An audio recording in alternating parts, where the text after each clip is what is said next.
Welcome, ladies and gentlemen, to PDAC 2025. It's Sunday, the first day, 2nd March, and it's my honor and pleasure to talk to Scott Melbye, one of the real uranium legends here in the universe. And UEC, great company, Uranium Energy Corporation. Really happy that I have you here, Scott. Thanks for taking the time. It's always a pleasure, and what exciting times for our industry. But it is absolutely, but it feels more like today that we are under capitulation mode. That's what it looks like. And we were just discussing it before the interview. The short interest is crazy in the uranium stocks. And I think this was in the past always a turning point, right? Yeah, there's been, I think, 3 or 4 false narratives that have been circulating around the uranium space and nuclear. One, that DeepSeek, was going to kill the data center growth and the need for reactors, which is not true, and is we see that growth moving ahead, and it's going to be a big driver for natural gas and nuclear here in the United States. Another one was that maybe Trump will do another denuclearization, and we'll have a second megatons to megawatts. And we'll have weapons dismantled. I don't believe that. And Mike, we don't have weapons to dismantle. We've downsized from the 80s, and so is Russia. China is increasing. And then the third one, which was really, I think, the most damaging on perception, was if the war in Ukraine should end, would Trump lift sanctions on Russia? Maybe some sanctions, but one sanction he can't change is the Russian uranium ban, which was legislated by Congress unanimously, House and Senate, bipartisan support, 100% support. And if you were to lift the Russian uranium ban, you would have to pass a new piece of legislation doing that. Mm-hmm. Why it probably won't happen is that ban is as much a revitalization tool for the U.S. to get the uranium conversion enrichment back up to where it needs to be than it is a punishment of Russia.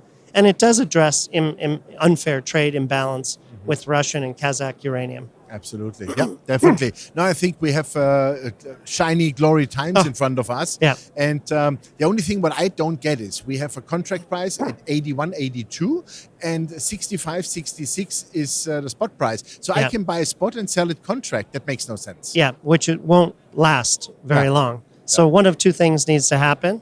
Either the long-term price needs to go down to the spot price, or the spot price needs to go up to the long-term. And I believe that's going to be the case because the spot market is trading very small volumes. You can buy 100,000 pounds at 64.50 or 65, but you can't buy 1 million, 2 million, or 5 million. And we did have a liquidation of a Kazakh inventory called ANU. It was a fund that was going to be set up to compete with Sprott and Yellowcake out of Kazakhstan that bought uranium, but then failed to launch the fund. And that 2.5 million pounds was sold kind of over December and the first couple months of this year. That's a real, but we haven't had an inventory overhang in some time, but that's got to be largely cleared. And you're just kind of back to the normal churn. But as utilities go to the long-term market and they either find that there are limited supplies offered them or the pricing under those terms aren't what they think is satisfactory, their only choice is to go to the spot market. So any sort of utility demand hitting the spot market, will get that spot price up, not only to 80, but I think spot price will go over 100, and it could be even this year. Yeah. I remember you saying like 1.5, 2 years ago, I can imagine spot prices can go to $150 to $200. Yeah. You would still hold that? Well, I do, because we have a structural deficit that is quite real. About 50 million pounds over the next 2 years. 500 million pounds if you take the next 10, 15 years. Where's that going to come from? The easy mines, if there's such a word in mining, is easy. Or the restart, like UEC's mines in the U.S. You've had a mine in Australia, a mine in Namibia restart. But we need 5 or 6 additional mines. And now we're talking about sub-Saharan Africa or Kazakhstan. And we're finding that Kazakhstan, as large as they are, they're really being controlled, and the output there is largely going to Russia and China going forward. That's a fact. So good news is in the West, we have Canada, we have the United States, Australia, and we're going to need to see a Western mining revitalization. And with us at UEC, we're really focusing on the U.S. We drummed Yellowcake at Irigaray Christensen Ranch last week. Feels so good to be back in production. We're ramping up. We have new well fields at Christensen Ranch. 10.7 and 10.8 that'll be going on line shortly, which will give us a really boost in production. And don't forget that we're building entirely new operation at Burke Hollow, where we've constructed the ion exchange pad, they've laid the concrete, and are placing the tanks for that. But the well field development's already quite advanced. So we've got, I think, 7, 8, 9 rigs down there that are working full time to get that up in production by probably October of this year. Wow, so we'll have that's fantastic. Production from two states by this time next year. Wow, fantastic. So that raises the question, let's say conservative, forward-looking statement for the regulators, but hypothetically conservative estimate, what do you think UEC could produce this year and next year? Yeah, in pounds. Yeah, we haven't really given guidance in this sort of ramp up period, but with a 4 million pound capacity at Irigaray and 4 million pound capacity at Hobson in Texas, we're looking to ramp up by the end of the decade to 5 to 6 million pounds of production from these two facilities. That's not full production, which means we could do more, but also we could do less. We have the variability to adjust production. But remember, we also closed the Sweetwater transaction with Rio Tinto. That added 175 million pounds of historical resources and a mill, which we're going to modify to accept a portion of that capacity to accept loaded resins from our assets in the Great Divide Basin. So that's another 4 million pounds of capacity. So we want to be very measured and very conservative, but I would expect by 2030, 2031, we're producing 5, 6, 7 million pounds a year, and that's with this successive ramp up of Wyoming and Texas. But it could be more if the uranium price is above the 150? Well, that's the thing. I mean, it would be dependent on getting people, drillers. Yeah. I mean, one constraining factor for us has been availability of drilling contractors. Well, that's really being overcome now. We have companies coming back into the state. They see steady business.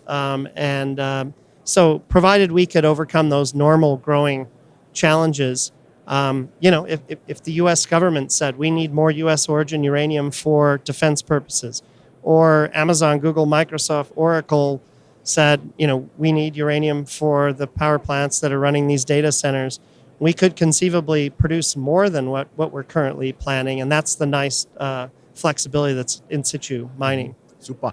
Let's talk about costs. Yep. Because when you say 12 million pounds is the overall capacity for, let's face it like that, will you be nicely profitable if you are not at full capacity? Let's say you are at half capacity? Well, the first pounds produced, the first couple 100,000 pounds are going to be, that's going to start up. But that's a trial and error phase. Yeah, but I mean, we do see at the production rates that we're currently planning a $40 all-in sustaining cost. And hence why our decision to move forward, we always said at prices over $60 a pound, we'll move forward. Obviously, prices went a lot higher than that. It pulled back to the mid-60s. But we're very comfortable producing at these levels. Obviously, we think uranium prices are going to be higher.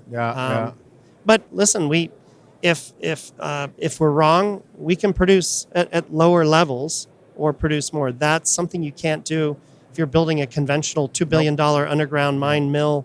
You kind of set a path in motion and you have to stick with it. But with ISR, it's much more variable. It's just drilling new well fields, the rate of new drilling. That's like mining with the joystick. Yeah.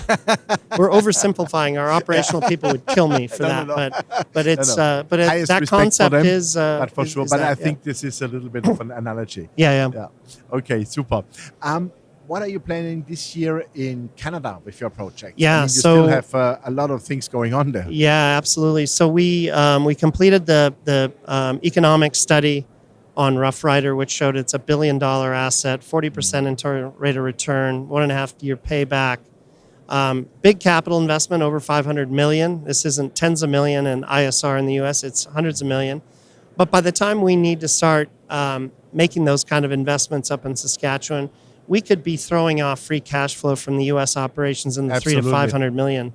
Yeah. So I think the next step is to kind of do more of a more detailed pre-feasibility, continue to kind of position that to be a producer in the 2030 onward time frame would be. I mean, I can't see being any earlier than that, given the timelines. But Yeah. but that would be a nice. And it's the future of the future. Absolutely. Yeah. So if you're 5 to 7 million pounds in the U.S., and then you've got 6-7 million pounds of annual production from Saskatchewan, we're now one of the world's leading uranium producers. Definitely. So that's the plan that we're on, and we're very encouraged by Trump administration. The energy dominance objective is really calling on nuclear power and natural gas in the electric sector. And if there are barriers to that happening, the Trump administration and all the departments and a whole of government effort are looking to knock those obstacles down. We're in an energy emergency, according to the president.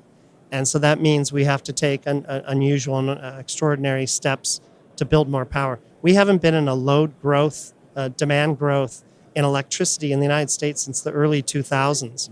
All the growth in electricity around the world was really coming from the developing worlds of like Asia, China, India, and now the developed worlds with the electrification of society, electric vehicles, and now data centers. We need to increase generation in the United States in a way that we haven't had to do for decades. Yeah, definitely.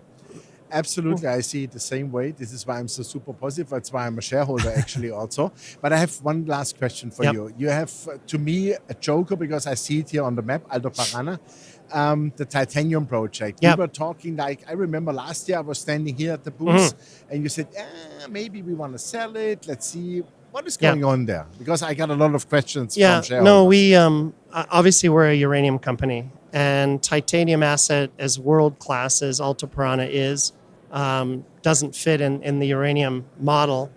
So I think we're just trying to find the right partner and time to monetize that through joint venture or sale, and working with the Paraguayan government as well to kind of provide certainty around that operation. But I mean, that could and will be one of the world's largest titanium mines someday. It's probably someone else that will develop it other than us. But we don't want to be too hasty and try to sell that too quickly. No bargain. Yeah, no bargain price. Fantastic. Scott, that sounds like a game plan. I really look forward to hear more then from your production over this 2025 year. It's now about execution. When I see you smiling, I have a good feeling that this goes all well. It does good. It's good. The ramp-up's been really that's important. along lines of what we expected. So the proof of concept is there. I love that.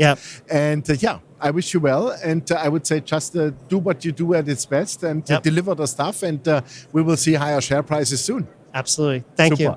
Thank you very much, Scott. Yeah, ladies and gentlemen, that was Scott Melbye from Uranium Energy Corporation, UEC, the famous uranium producer here. Now they are back up in production and things are going the right way. So we look forward to an update here soon, how the production is going, the ramp up of the production. And I must say, it is fantastic to see by the end of this decade, 6 to 8 million pounds probably are possible.